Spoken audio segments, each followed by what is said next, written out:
Hello and good afternoon. This is the first period of review session for Continuing Committee 2014. This one is the General Continuing Committee. My name is Alan Gould, and with me here is Charlie Plaine, the chairman. Hello, Alan. Thank you again for doing this. And hopefully, Neil seems to be running a bit behind. Hopefully we will catch him in a bit later. To start it off, as the senior person in the chat room, we will ask Charlie for an opening statement. Thank you. It's been an interesting year.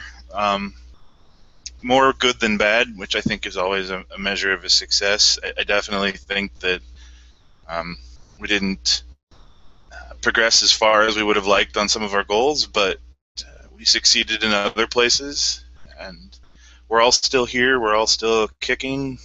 The games are in a healthy place. Other than some bumps in the road, I think it's been a good year for 2014 as we continue the celebration of 20 years of Star Trek CCG, which, if you think about it, is pretty amazing.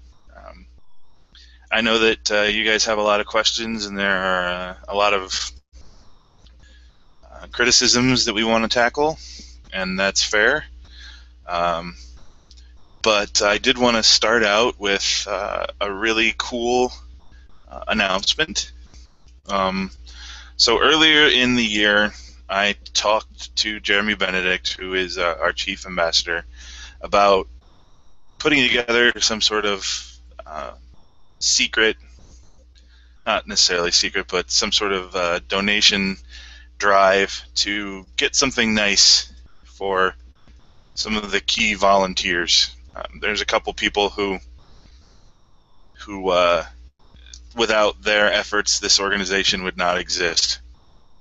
And for the first Volunteer of the Year award, so to speak, we selected Chris Malowis. And this made this exceedingly logistically difficult because we couldn't use the forums to talk about this in any way, shape, or form because Chris sees everything and knows everything that goes on in the forums.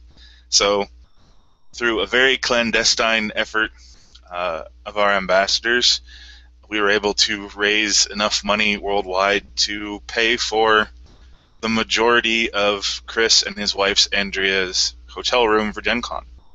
So I want to thank everybody out there who participated in the fundraising drive, everybody who donated money, everybody who wanted to but couldn't. Please join me in thanking Chris for his exceptional work, his exceptional dedication to this game and this organization, and we hope that you had a great GenCon, and we will see you again in the future. So I would like to formally congratulate Chris Lobin for being the Continuing Committee Volunteer of the Year for 2013 and 2014. Before we jump into the look back at some of the other successes and not so successes we had over the past year. And I just got a message from Neil, so let's see if I can get him in the call, and I'll kick it back over to Alan to steer us on a ship. So. Okay, well, congratulations to Chris. Yeah, and it's going to be interesting to see who wins next year, because to one-up Chris is going to be a bit of a challenge. So what we have here is we do have some questions that came in from the forums. We have weeded it down, or I, the royal we, have weeded it down to specifically things for Charlie and Neil. We're going to leave some of the 1E, 2E, organized play specific stuff for the later podcasts where we have people can answer it a bit better. And then if there are any live questions, they can be put in either in the Trek CC chat room or the Twitter feed, and we will tackle those at the end. Sounds good. I sent him the link. We will see if he joins us. Okay. Well, I got a nice, easy one here to start off with. One question is, is there is talk on, it's been going on for a couple of years, on the continuing committee becoming a non-profit. And there were some questions on whereabouts we were in regards to that. Well, it's a complicated issue. It's a complicated issue, and one that seems to continually be supplanted in priority by other issues. The long short of it is, when the continuing committee was created, I created it, and all the financial information was like the continuing committee's PayPal account was my PayPal account. A lot of my funds were put into it initially to get the server up and running, and there has to be a complete decoupling of Charlie's financial resources and the continuing committee's financial resources, and that's a complicated process. There's 5+ years of records to go through. I also got some not correct legal advice on how to set stuff up, which kind of set me down the wrong path. It's a complicated situation, but I think we're on the right path. It's I know it was one of our goals to get done for this year. Obviously, we have failed at that goal. The damage that could be done to the organization by not doing it the right way is not worth the risk in going quickly. So I want to make sure that the financial separation is complete, that the paperwork is done, that the money that the organization has can all be accounted for. And then we'll go through the process of setting up the legal entity and transferring all the assets to that legal entity, and then voila, we will be square, and then we will start publishing regular monthly updates, regular financial statements. We've already got a volunteer on board to do all of that work for us. It's just a matter of finishing the separation of assets. So once that's done, I will bump it up the priority list and try to get it done. It's an important thing to do, but I don't think it's a vital thing to do, which is why it has been bumped in priority so much. So I'd like to think by our period of review next year, I will have already had several months of financial statements made available for the organization. So. All right. Do we have any information on the financials we could share? I can tell you right now that I don't know if it's coincidental with everything going printable, but acquisition of tournament kits has gone down quite a bit this year. So that's we had a nice backlog of stuff. Right now we're kind of running very lean because we're waiting on the GenCon check. The way GenCon works is we can raise the price of any of our events, and then once GenCon goes back to their offices and does all the math, they send us a check for the extra. Once we have that, we'll be able to settle all the last GenCon debts, and I'll be able to give you a much clearer picture of where we are. We're not in any imminent danger of the lights getting turned off, but any more than that's tough to say exactly. So. Okay, and I see Neil has joined us. Hello. Hello. Oh, I'm not sure if your mic is on. Hello. Oh, okay, there you are. Thank you. I had an argument with Google Chrome. Don't argue with the Google guys. They don't mess around. Oh, okay. It's very hard to hear you, Neil. I'm not sure what's going on. Let's see. Very impressive background, by the way. Every time I watched one of these podcasts, I saw someone with their one board behind them. Got it. Show off. So. Yep. You don't see the trophies up there, too. There's 3 trophies back there. You can't quite see them on the camera. Yeah, I can see the one there. All right, so now that we got everybody here, this is probably a good question to start off with. We'll throw this to Neil. There was questions on, because you are the vice chairman, Right. And someone had asked, exactly what does that mean in functional, what have you been up to this year?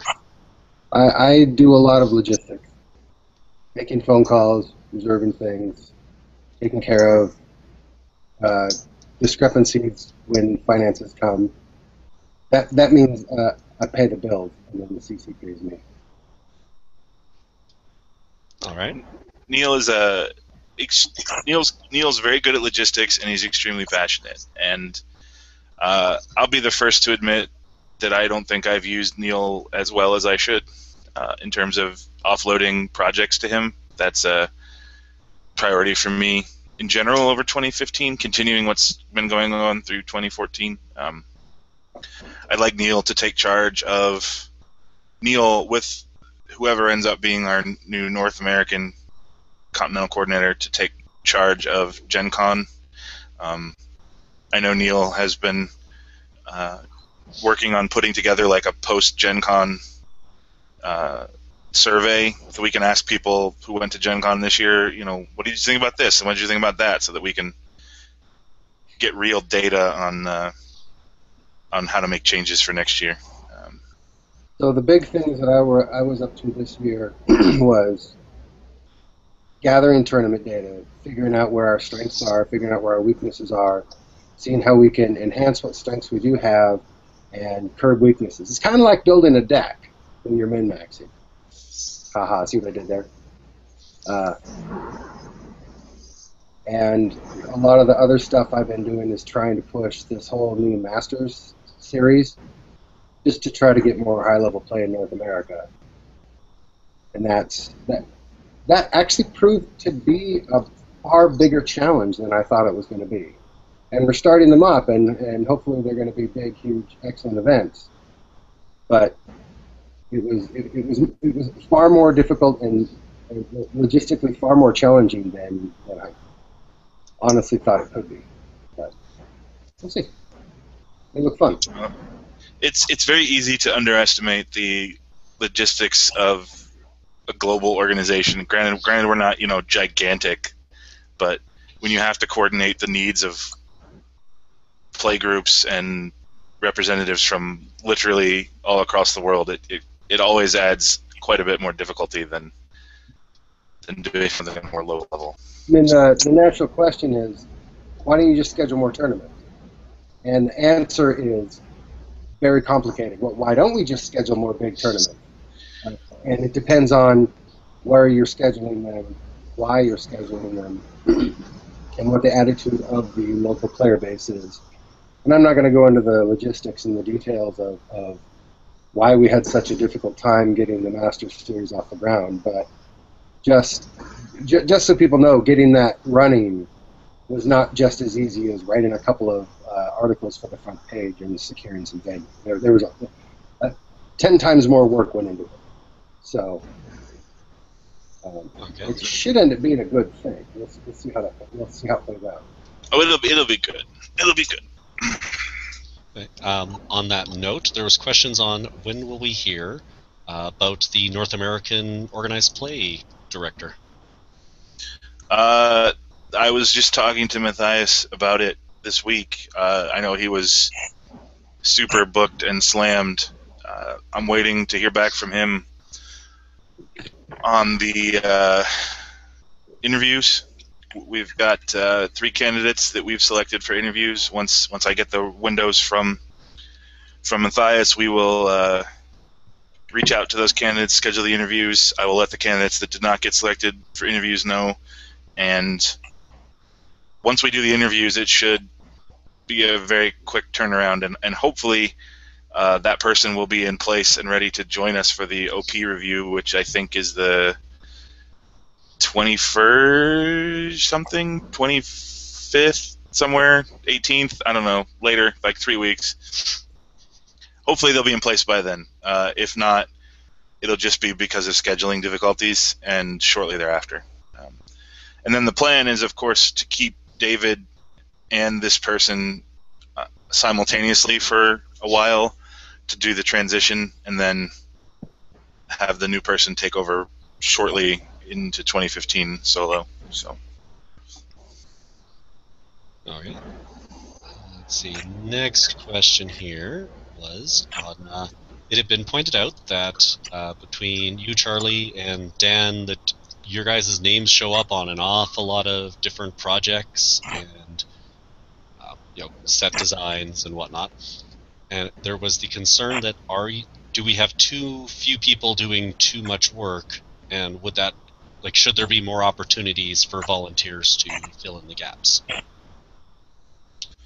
I definitely think that we have traditionally had too few people on design. I think for a while we had the right number of people, and then it dropped, and to the point where we didn't. And well, I guess it's two criticisms there. So I'll do the first one, which is, do we have enough people? The answer is no, and we were well aware of it. In response to not having enough people, we did make it so last year and the first part of this year, and we picked up James Montebrosen, Orban. He is hard at work on Project Bristow, which is the first expansion of the third block. He is probably the hardest working person on that team right now. It's pretty impressive. Also, in response to the lack of people, I mean, we recruited you, Alan, so you did your first design work because we needed more people. We also picked up two other people from Make It So with James's permission. The runner-up, Adam Hegarty, and then one of the other contestants, Michael Moskup, also have taken internship positions on the design team. So James is a designer. He's on board. Adam and Michael are going to do one project, and if they work out, they'll stay on the team, and if they don't work out, they won't. Also, in response to a variety of criticisms about who the designers are and the need for fresh blood, we're, for both Winnie and Tui, we're pushing all of our design teams from 3-man teams to 4-man teams, and the fourth person is going to be a rotating position. So it'll be a lead designer. It'll be a strong designer, somebody who's got good design chops, who complements the lead designer. It'll be another member of the design team, maybe a rookie, maybe somebody new, maybe somebody who hasn't designed in a while. Maybe we'll just stack a team with really good people. And then the fourth person can be, right now we're pulling from playtesters. We're going to pull from, if we want to do a top-down set, if we want to do a hologram 2E set, we might pull somebody from the creative team in. We might pull somebody from the rules team in if we're doing something mechanically complicated like the Zindi in Winnie. We might pull in a rules team member. We might pull in a high-level player from the community. We've even talked about changing the World Championship prize from you get to design a card to you get to be on an expansion with us. It may just be, it's going to be anybody. And then if that person sucks, it's not a big deal because there's still the regular 3-person design team there to do the same level of work. And if that person is awesome, we can bring them onto the team full-time. So anybody who's out there who, I know that sometimes there's this perception that, it's really hard to get into design, and quite frankly, that's true. I don't mean to be rude, but there are a lot more bad designers out there than good designers. And it takes a long time to learn the difference and to learn your own strengths and weaknesses. And I'm not claiming that I'm great, but I'm experienced. And I've worked with a lot of different people. So Dan is also the same. Dan and I are the most experienced 1E designers on the team. And so to address the other criticism that our names come up a lot, what was the alternative? That inexperienced people do the work? Dan and I aren't particularly happy about basically alternating leads because we're constantly working. There was a time where I was testing an expansion, designing the one after that, and then Dan and I were also on the team in the middle, so it was just, it's too much work, and it's not something that I'm particularly interested in continuing. And now that there are good brand managers for 1E and 2E, they can deal with a lot of the project management stuff. And now that we've finally staffed up enough to the point where we have experienced designers on the 1E and 2E side, that can start leading expansions, you're going to start seeing my name and Dan's name pop up less. You know? My goal as a designer is to do one a year eventually, if that, as a lead.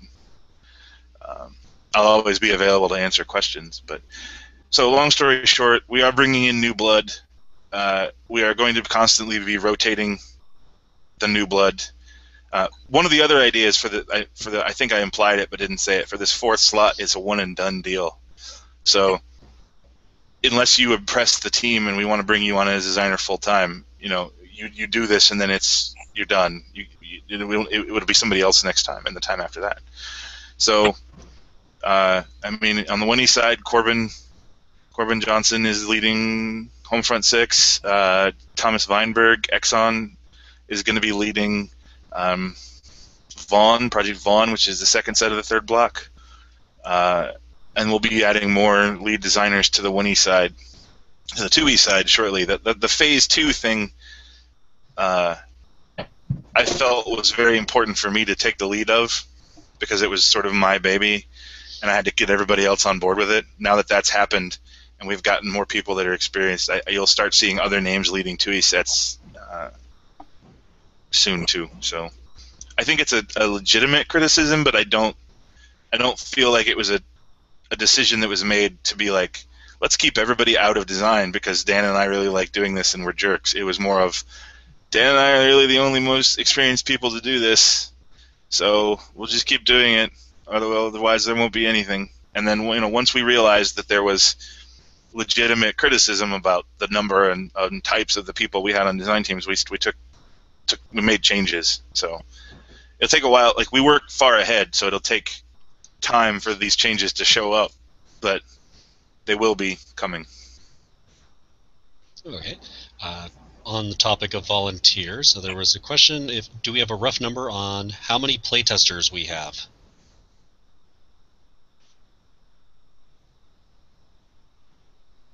I don't know that not enough. we have anywhere between 4 and 6 groups on each side, and on any given week, 2 to 3 of those groups report. I would love it to be 4 to 6 groups reporting every week with 6 to 8 groups on each side. And I had a meeting with the brand managers earlier, and I guess we're picking up some new 2E playtesters very soon. There was a 1E group that applied to playtest a while ago, and their application sort of got stuck in the ether, so that's been sent over to Christopher now to go through. So I think our 1E testing situation is a little better than our 2E testing situation right now, which is bizarre. But we picked up a lot of new playtest groups going into Return to Grace for 2E, and we're constantly be bringing in new playtesters. Anybody who's interested in volunteering, that's probably the one area we need more help than anything else. So. Okay, and of course the question that goes with that is there any work on adding more online playtesting? Yes. It's logistically difficult because it's slower and more work to do. We've got we have a 1E online group that's been testing for a while. We have a 2E online testing group that's testing now. I think that we could put those together, but I'm concerned because just saying, hey, we need 4 random people to be a playtest group isn't going to provide nearly as good of an experience as a group of people that already play together that want to play test. I think that at some point we'll open that up and take volunteers for online playtesting, but we just have to sort out some logistical issues first in terms of who's reporting and so forth. But we have the technology to do it, and so far it has not been a disaster. So I think it's inevitable that it will be rolled out. So. Okay. I think this question Neil might be able to tackle. There was some, because it's a logistical. For major events, there's a concern that other than for GenCon, the dates get nailed down a little late for people to arrange flights and hotels. And they were asking what we were working on to improve on that. That's a common complaint, not only from people who I talk to, but from myself who likes to travel. And that's just been a point to hammer home to everyone, to OP when we are deciding on venues and deciding on dates, but we do need to be sooner than later. So, and as we've already seen, there have been announcements for the bigger tournaments that have gone out sooner. And that's a trend we look forward to making through. There was a lot of resistance about doing this, and I still to this day don't understand why. And I was going to say the previous administration, but that just sounds bad. Over the past couple of years, there's been a lot of resistance to doing this, and I guess I understand some of the logistics about you can't book venues this far out, and that, but you know, Well, I don't think it's always true, or maybe you're picking the wrong venue, and B, pick the city and the date and worry about the exact venue later. I mean, we have got to do better on this. Matthias knows it. It was one of the things I told him when he got the job. We have been making progress. I mean, if you look at the announcements of big events this year versus past years, it's better. I still think we can do better than that. You know, it's got to be better. It's just we've got to do better.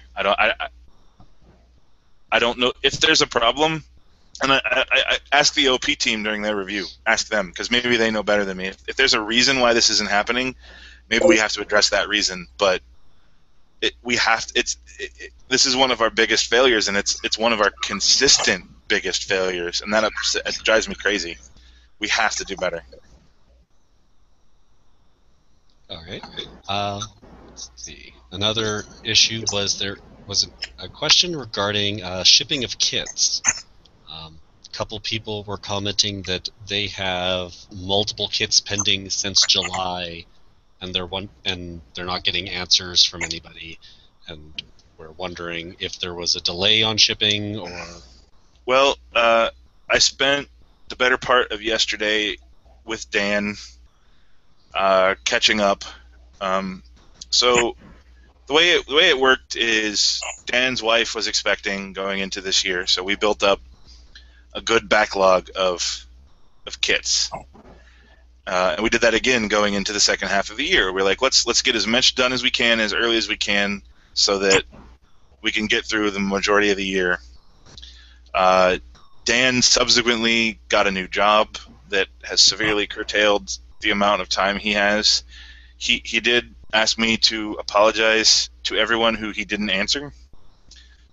He's going to try to do better on answering questions. I know that we made 20 or 30 kits worth of stuff yesterday, so he was going to spend today catching up on that. The long and short of it is, it's a lot of work for one person to do. We haven't been as diligent as we could be helping Dan. We're going to do better. Like we've already scheduled a scrapbooking party to put together the promo series for January. The brand managers have already got those promos locked in and running through the process now. We're going to be working even further ahead. Like they're already working on event promos for 2015, and then in the start of the year we'll have already started working on mid-year tournament promos and event promos for 2016. So we did get behind. It's kind of unacceptable. I mean, anybody who feels that anybody who wants their money back can just contact me, and I will happily refund your money for the delay. I don't want to play the volunteer card because it's not a good excuse, but if it comes down to Dan to like sleeping or feeding his family or packing kits, it's not really a choice for him. So we may have to explore the idea of a secondary shipping warehouse. We've talked about that in the past. There are a lot of logistical and financial difficulties for that, but maybe it's time. I mean, we can't have people waiting 2 months to get their kits. That's not acceptable. One side note, speaking of waiting too long to get something, the playmats, the Continental's playmats without the logo on it, that were for sale. They were originally supposed to be shipped start of September. They are finally being shipped to us. I expect them this week, and then as soon as they come in, they will go out. So we're delayed on that, but they're coming. So it just, it's the first time using a new vendor. It took a little longer to get things than we thought, so they're coming. So don't feel bad about that. And they look really cool. Playmats. I think the playmats are one of our biggest successes this year. I know Neil won a couple. What do you think, Neil? They're fun to play on. I've never been a fan, but I've also got big fat man fingers, so it's a lot easier to pick up cards. But they're pretty. I actually don't like the stars one. I like the flat black one. Mm. Well, they seem to have been very well received, so we'll keep doing them. So. Absolutely. What's the odds of us getting a playmat that just has the continuing committee logo on the middle of it? We might, if people would be interested in that, let us know. We might be able to put that together. So. Or what would be more fun for some of us crazy nerds is just a flat black mat with our logo on it and 5 or 6, well, 5 spots for missions. And if it's a 1E mat, you'll need more than that. But it gets into some. It could be done. I don't know. Everybody gets into difficulties. Far easier for 2E than for 1E because the 1E space line can be. Yeah, and people set up their missions differently, and it. I don't know that that's a route we'd ever go down. I think maybe making a playmat with the logo on it would be fun and something that we could do for people. But when you start getting into, this is where your deck goes and this is where your mission goes, you cross into a little more risky territory. But I just mean just 5 of the dotted squares, 5 of those at the top of the mat. That's where your 5 missions go. I mean, what missions are where, you figure it out. But you do have to bring 5 missions to a game. Sure. For now. Don't do that. Yeah. Well, that seems like a good spot to throw this question in. This year, Charlie had mentioned it's the 20th anniversary of the game, but somebody had mentioned it's also the 50th anniversary of the franchise. It's the 50th anniversary in 2016. Yeah. So they were wondering, do we have plans afoot for one and or the other? Yes. I had a meeting earlier about something for the 20th anniversary of Star Trek CCG.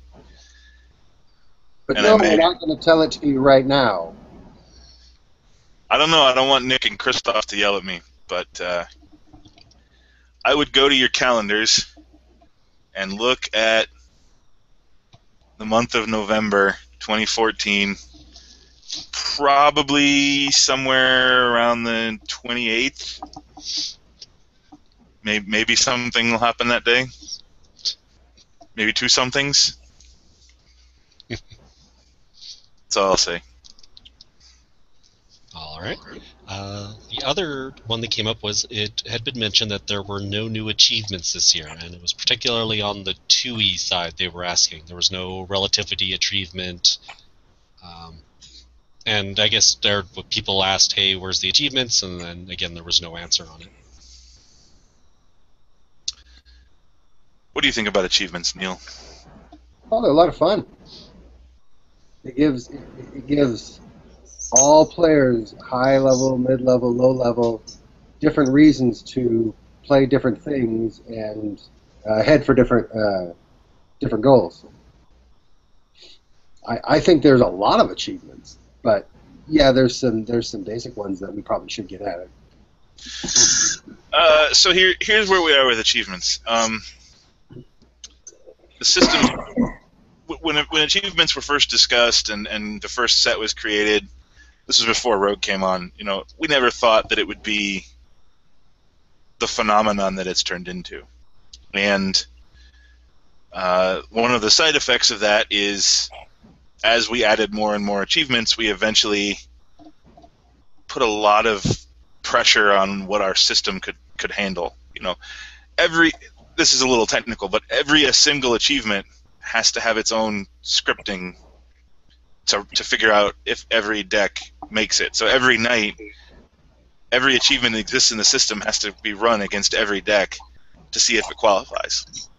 That's a lot of processing time, and it was really dragging our server down. I don't know if you guys remember earlier in the year, but we were having server issues. We had to reboot the website a few times just because things would just hang up and lock up. So we kind of put the brakes on new achievements till we were able to sort that out. And then Rogue got super busy with summer convention season, and Chris has been dealing with a lot of other programming issues, and we're at the point now where we are, and this is a good thing I could probably get Neil in, we're at the point where we need to upgrade our server, and we're digging into some upgrade packages to see what we can do.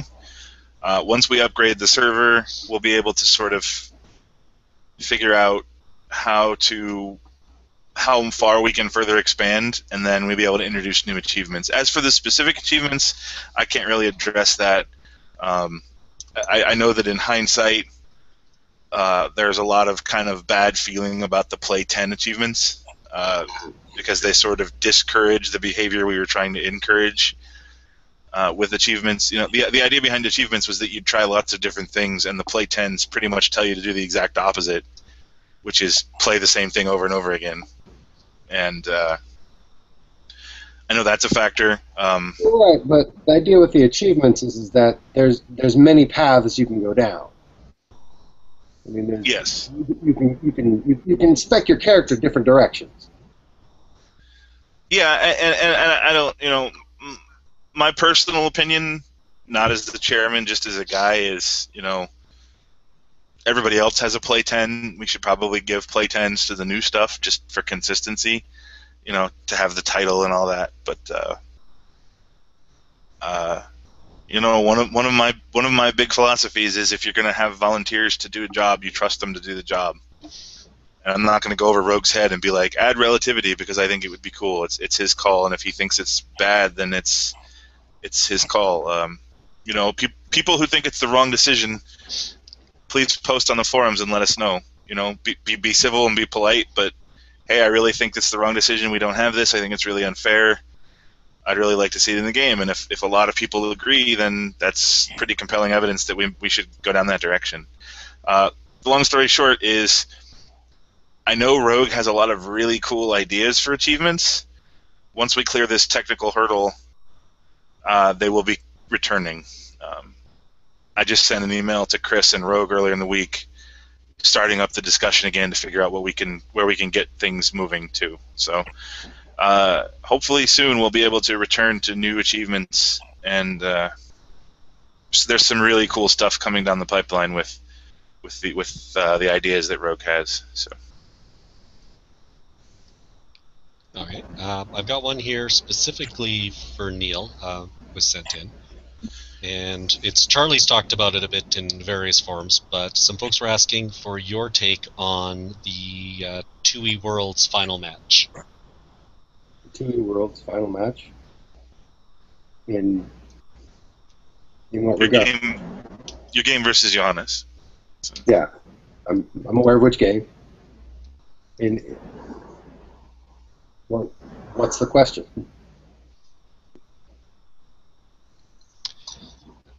Let me pull it up here.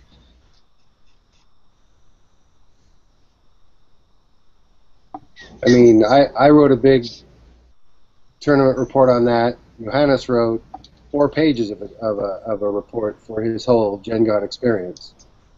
And, I mean, I thought both of our thoughts and feelings were expressed pretty well. Except for Steak and Shake. Okay, there's not. Did you try the birthday cake milkshake? I did, actually. It was disgusting. I ate the entire thing. You are a horrible human being. That was one of the best milkshakes I've ever had. So. No. Yeah. Okay, so the question, or it's less of a question, more of a topic, and it was, I'll just read it off here. Neil's misconduct at Worlds 2014 2E Finals If Charlie suddenly stepped down, I would have little confidence in Neil's leadership. Okay. Unfortunately, there's not really a question attached to it. It just is the topic of discussion. I think Neil is saying he said everything he wants to say on the topic in his tournament report. I think it's been covered to death. I think. Let me just say this. I would like. It sucked. It's over. Nobody's mad. Let's move on.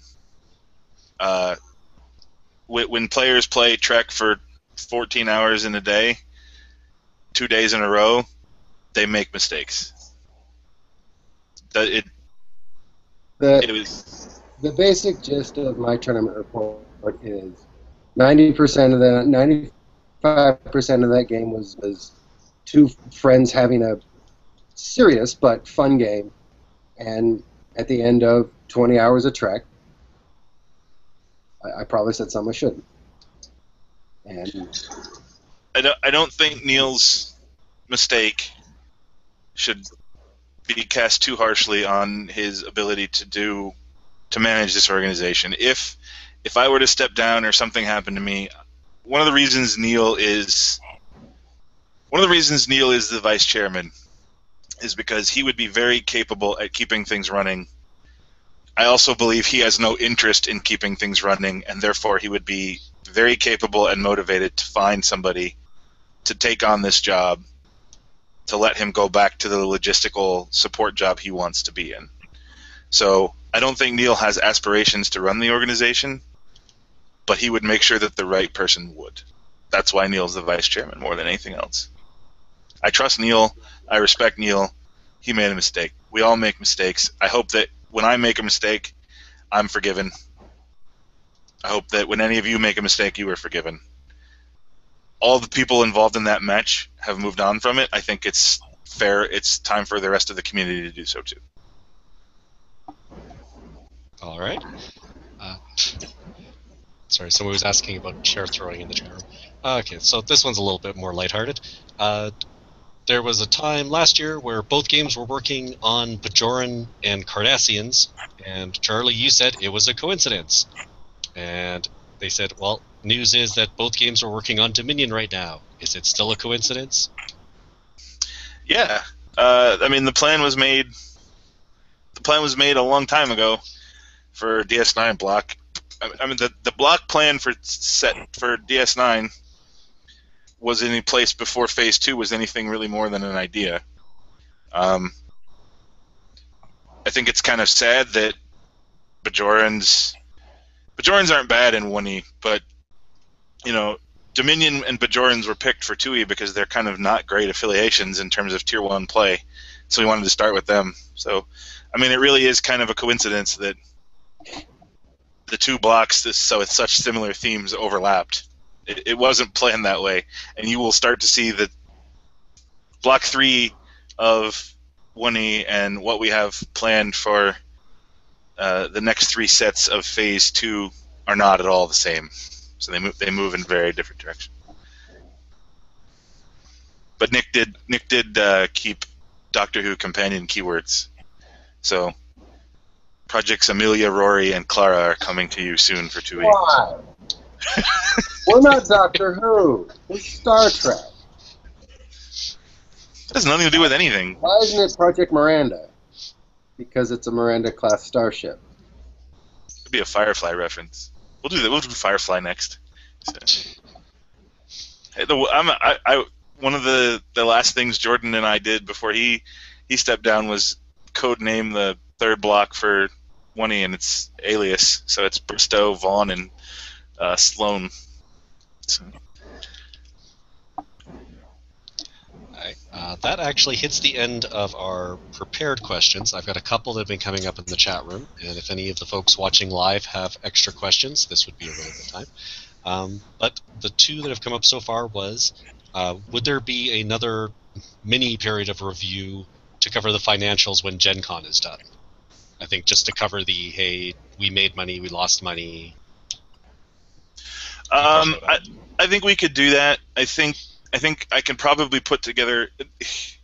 Again, I can't really be publishing details of like income and outcome and that bank balances. That's touchy.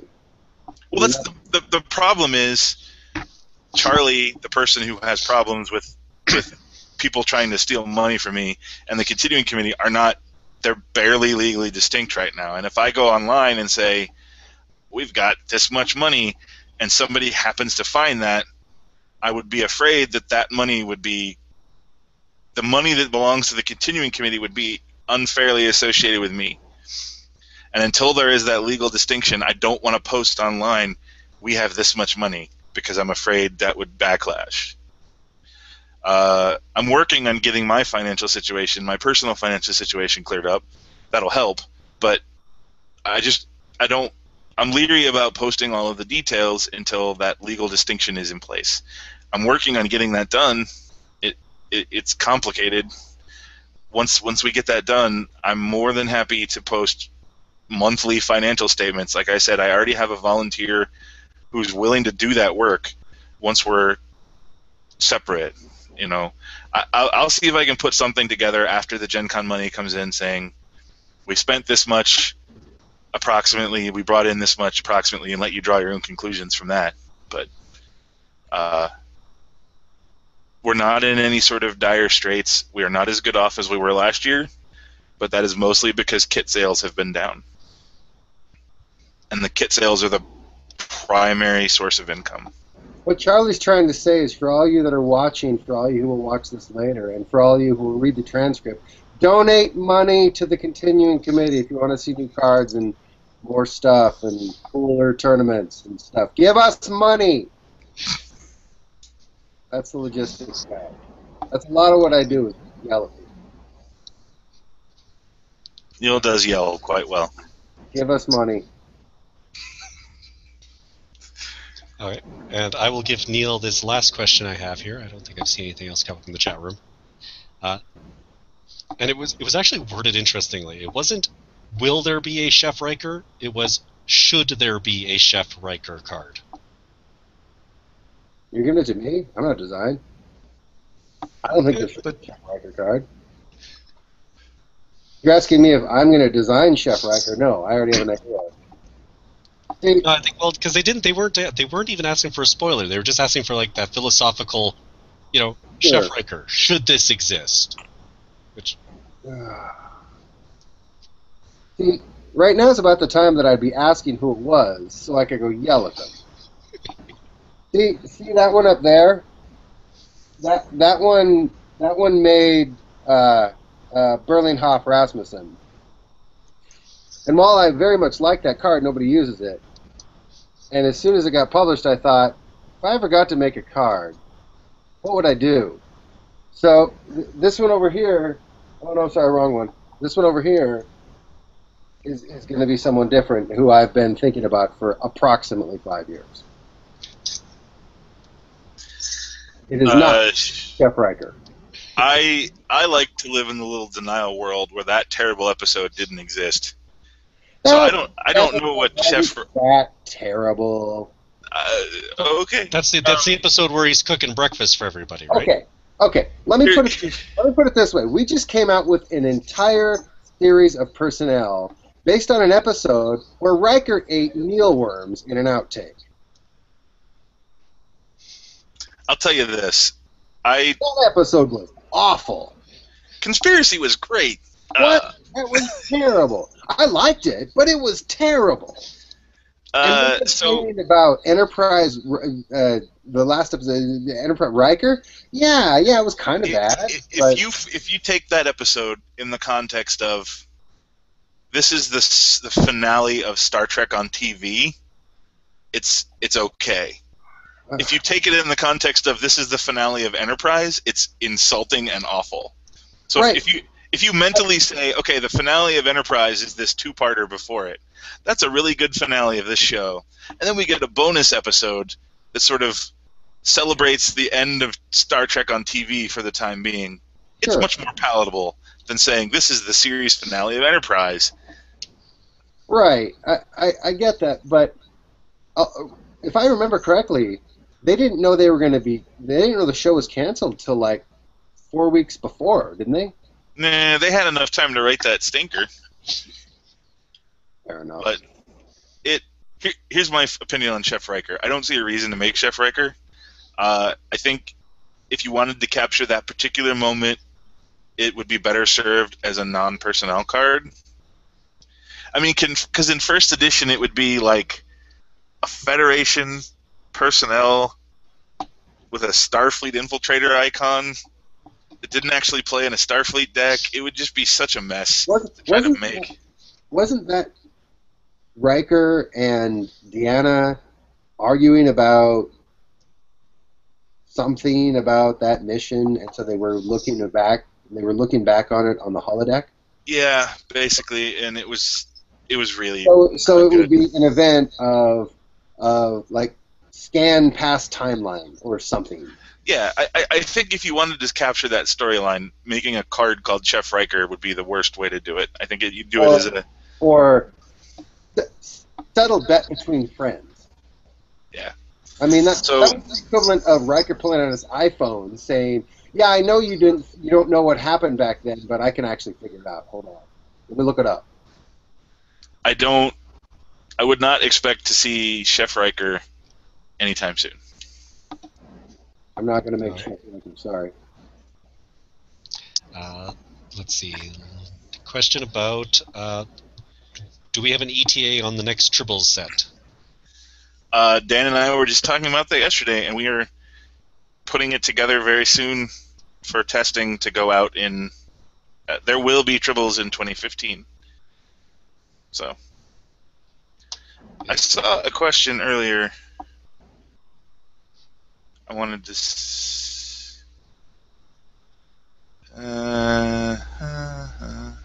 There was a programming question about overhauling achievements. Armis said, I don't disagree with Charlie that design is tough, but that problem doesn't get solved by not having new people on design. Why so begrudging with this development? I'm not sure I understand. I don't feel like I was begrudging. I think I was pretty happy that we're bringing in new people. It's... I would argue that the way that we've been set up for the past couple of years, having just a random person off the street doing design would be more work to deal with than not. Now that we have a good roster of people set up and a safety net in place, I think you can bring in a random person off the street. Again, not that we're going to be bringing in random people off the street, but there's always the possibility that somebody thinks they're a better designer than they actually are, or somebody thinks that they have more time than they actually have. And if you bring them in as the fourth member of the team, if they completely suck or completely disappear, you've still got 3 members of the team to do the work for that expansion to get it done on time.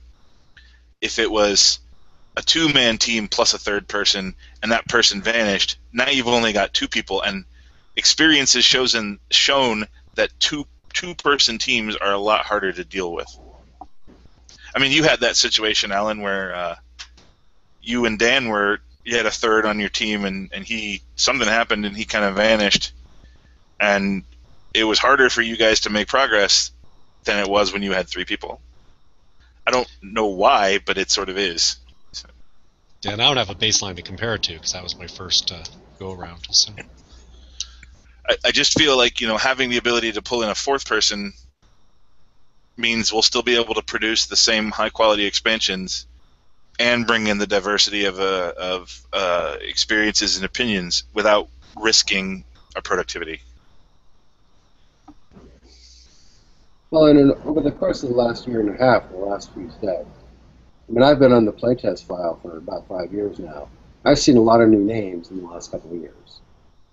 But with only 3-person teams, you've got to be really picky because of those exact reasons. And it feels like the people that have been brought on board, they haven't done too bad of a job, but more importantly, they actually do show up, which is very important. Yeah. So it's difficult to go through that whole vetting process to get new people unless you can go through that process, and if they don't show up, it's actually not a big deal. So moving to a 4th man is actually an excellent idea that should push the teams forward. I mean, it adds some overhead. It can already be trouble for 3 people to get together to have meetings. Adding another person makes it more difficult. Well, right, but the idea is that the fourth person is the fourth person. They're kind of told when the meeting is, and this is on you to show up to the meeting. Well, I think of it this way, and I mean no disrespect to anybody who ends up in this position, but if the fourth person shows up and does nothing changes versus how it is right now. Right. That's the worst case scenario. In almost all cases, that first person is going to show up and contribute to that expansion in some way, making it a better product than it would have been otherwise. Even if that person only marginally contributes or, contributes in such a way that they're not going to be invited back, they've still contributed, But that also gives them a large incentive to get to every single meeting, contribute to everything, make it because if you actually do distinguish yourself, there's a probability you'll be asked to be one of the 3 or even a lead, but you won't get asked back at all ever if you miss meetings and don't file reports and don't help out at all. So it's a huge incentive to not complain about when the meeting is, but seek out what time it is and clear your schedule. Yeah, it's basically win-win for the organization. It's extra logistics, but the benefits far outweigh the logistical cost, and it'll bring more fresh blood into design. It's constantly going to be having new perspectives. If we want to build a fast set, like we're working on Project Amelia right now, it's due for summer next year. We want to build a fast set, so we're bringing in a fourth person who is notoriously a fast deck player. That's exactly what this fourth position should be. If we want to build a wrench throwing set, Neil, you'd be on my list to come in. If we want to build for example, Andreas Rhinelander Ducat is on the Donna Project Donna, which is the Dominion set in 1E. He's on that set because he loves Dominion and arguably knows that affiliation better than anybody else in the game. If we go to build a Ferengi set, I'm probably going to call Johannes. He might say no, but he's probably going to be on my short list because he's the most recent player who's played them at a high-level event to great success. So it's going to give us the option to bring in a perspective that benefits the expansion that we're making. I mentioned this earlier, but if we want to do a super top-down story set, I'm going to look at the creative team because those guys are crazy passionate about story, and that's something on the 1E side. On the 2E side, we don't have I don't have a super strong story guy on my design team, so a creative guy has a better chance of coming in permanently because that fills a gap on the roster. So it's one of the reasons Michael Musk got brought in from Make It So and not somebody else, because he's a super high-level story guy, and I didn't really have a strong one on 1E. I had a couple, but no super strong story guys. So my point being, we're going to always be looking to fill that fourth slot with somebody whose interests and passions match with what that expansion's doing, which will only increase the probability that that person will contribute successfully and make a positive impact on the expansion. So. Absolutely. All right. Oh, sorry, Neil? No, go ahead. I don't know if I answered your question, Brian, but I Okay, I got one more here, and then that should get us to the end of our hour. They're asking about, will there be more Make It So's? I'm presuming either 1E or 2E. Well, Neil, remember back in the day when we first did Make It So and we were doing those podcasts? Yep. That was a lot of fun. That was a lot of fun. How'd you move 3 time zones away? That's why we don't do it anymore.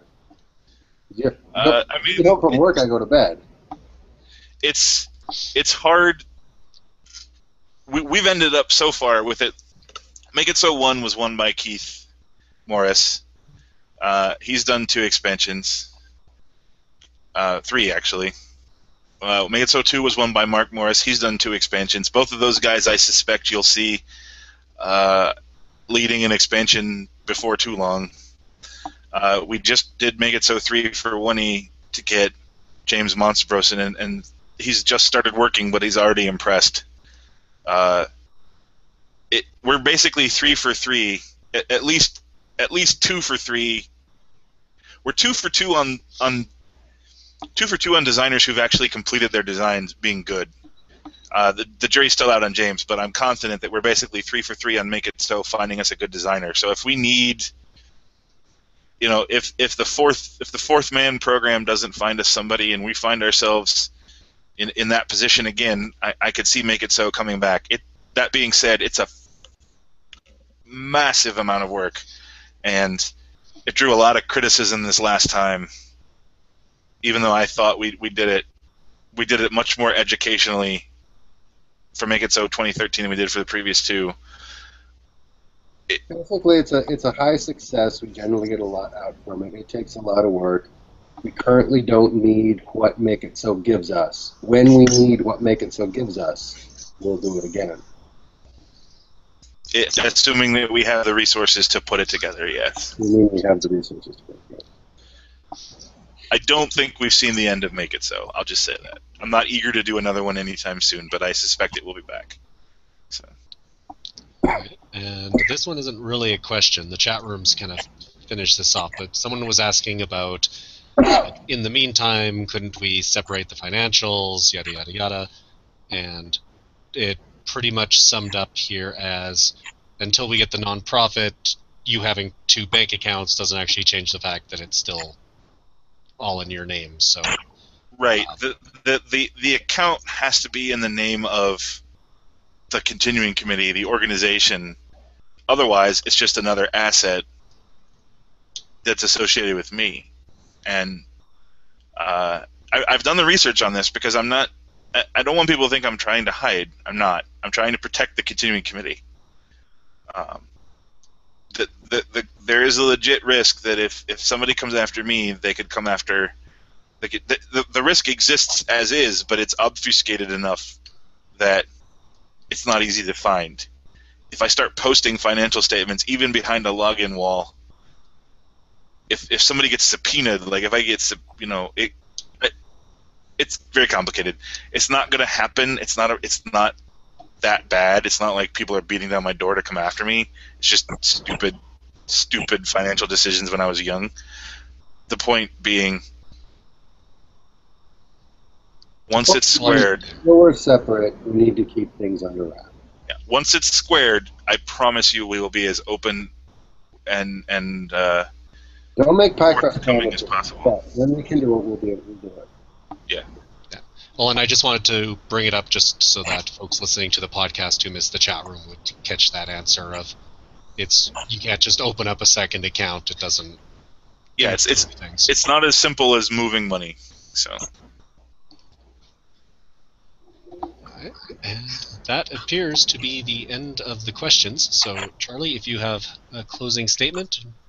Well, Neil, did you have any final thoughts or anything you wanted to talk about over the last year? I mean. Oh, just that GenCon was the biggest turnout we've had at GenCon since the continuing committee started. I don't remember if we had a final count. I don't know if we hit over triple digits of people who were playing Star Trek cards. We probably froze some of those people out, so our total number might have been a little bit lower. But other than that, I mean, GenCon was a huge success this year. As we march into 2015, we have a lot of fun things planned. 2015 should be a great year.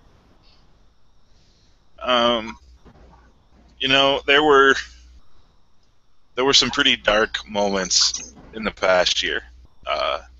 We don't need to rehash them. We lost some longtime volunteers. We lost the respect of some of our players because we did them a disservice. That being said, I think we took those dark moments and came together as a community and made positive changes. I think that we briefly lost our way into why we exist, and we exist to support an environment for players to play Trek because they love Trek and they like hanging out with people. and we've reaffirmed our goals in that regard this year. So while there have been hiccups in terms of losing volunteers and events getting changed and deadlines being missed, we've re-established ourselves as, we've rededicated ourselves to the goal of supporting the players, supporting the community.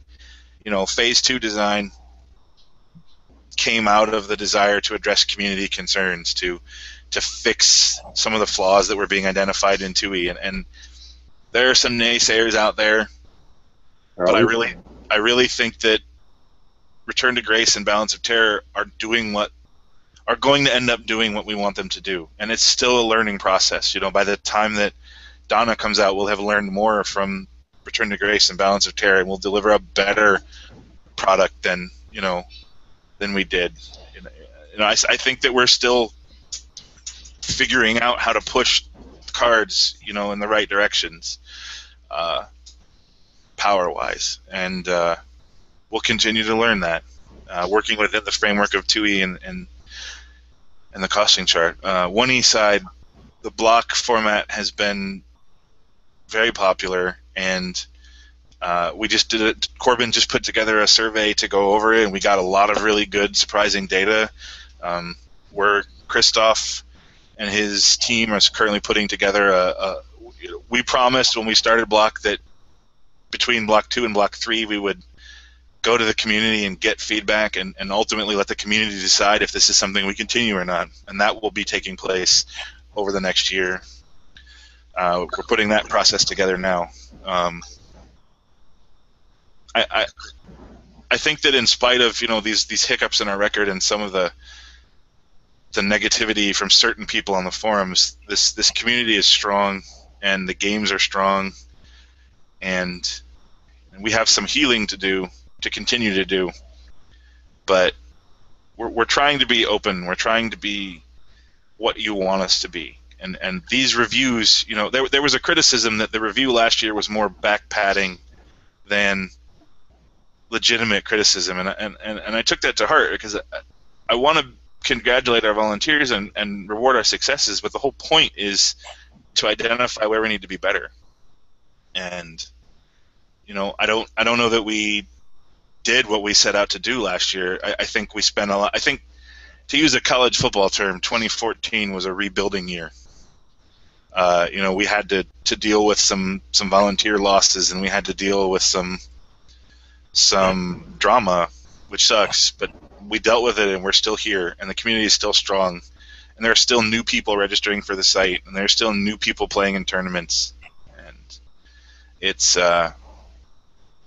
we're going to rebuild, and we're going to be as strong as ever, and then we're going to go continue that trend up. We spent 4 years on this trend before we had a flat year. Overall, that's great. I'd like to get us going back up that way, but it's a process and it takes time. And the organization as a whole is still trending this way. We had some hiccups here and there, but I'm continuing my trend of letting people do their jobs. We have a 1E brand manager now. We have a 2E brand manager now. They're doing great jobs. I'm stepping back more and more to let this organization that we've built take care of itself. Neil will be running more projects that I used to run. Nick and Christopher will be running 1E and 2E almost fully by the end of their first years in.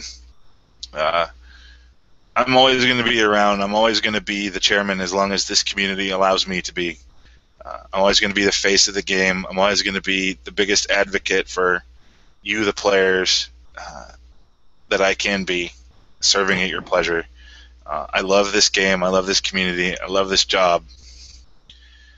But it's. I think things are looking great. We have to learn from our mistakes. We have to seriously take a look at what we're doing and why we're doing it, and make sure we're doing things for the right reasons. And as long as we continue to do that and continue to get feedback from the players and the the collectors and everybody out there, I think things look bright. All right. So with that, we will close off our first period of review for committee.